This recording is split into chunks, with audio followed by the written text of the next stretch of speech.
I'm outside of the Roosevelt Hotel here in Midtown Manhattan. This is one of the first places migrants see once they enter New York City. A mile away from the Roosevelt Hotel, a group of migrants wait for their number to be called. They hope to be helped by volunteers at this church in Manhattan. Hoy aquí, ¿qué vino a hacer? Meter mi asilo. Many of them, like Venezuelan Ananias Mendoza, need to start their asylum processes. Yo salí de Venezuela por hambre y a mí se me hizo muy duro porque habían días que ellos se acostaban sin comer, de que no teníamos para comprar un par de zapatos. The stories are almost the same for every migrant, leaving their home countries due to lack of resources, job stability, and violence.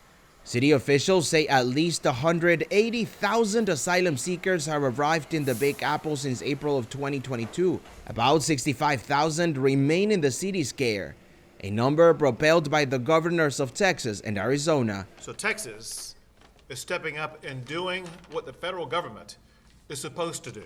Both states have been sending charter buses full of migrants to Democratic-controlled cities to highlight the migrant crisis at the border. This administration has been causing fabricated chaos. Immigration activist Power Malou has been on the front lines. All right, ¿qué está pasando aquí con los strollers? Power, what happens when a migrant is now dropped off in New Jersey? Someone pays for their ticket to come to New York City. They arrive at Penn Station. At Penn Station, we're there to greet them, welcome them, and then we take them to the arrival center, which is the Roosevelt Hotel. The new arrivals wait in line in hopes of getting a space in the city's shelter system, like tents built on Randall's Island, about 3 miles from Upper Manhattan, one of the largest sites in the city, housing some 3,000 migrants. Then they get our information so that we can follow up with them and help them with lawyers, with food, with clothing, with all the process that they need in order to become self-sufficient. Hello. It's going. 24-year-old Brandon Hill is from Venezuela. He started his asylum-seeking process with the help he received at the organization. He now volunteers and helps other migrants. Me siento parte de su familia y eso fue lo que me hizo querer ayudarlos, ser voluntario y brindarle la misma ayuda a los inmigrantes que también vienen acá. Hill arrived in New York in June of 2022.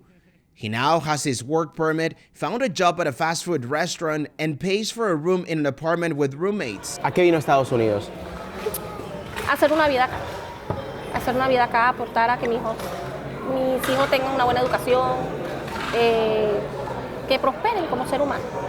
Meanwhile, Mendoza says she hopes to get out of the shelter system soon. She was told her family qualifies for an apartment. Me gustaría aprender el inglés. And Hill, he's receiving free classes at the public library. You're welcome. He dreams of legalizing his status and finishing his graphic design career he couldn't complete in Venezuela. Axel Turcios, Scripps News, New York City.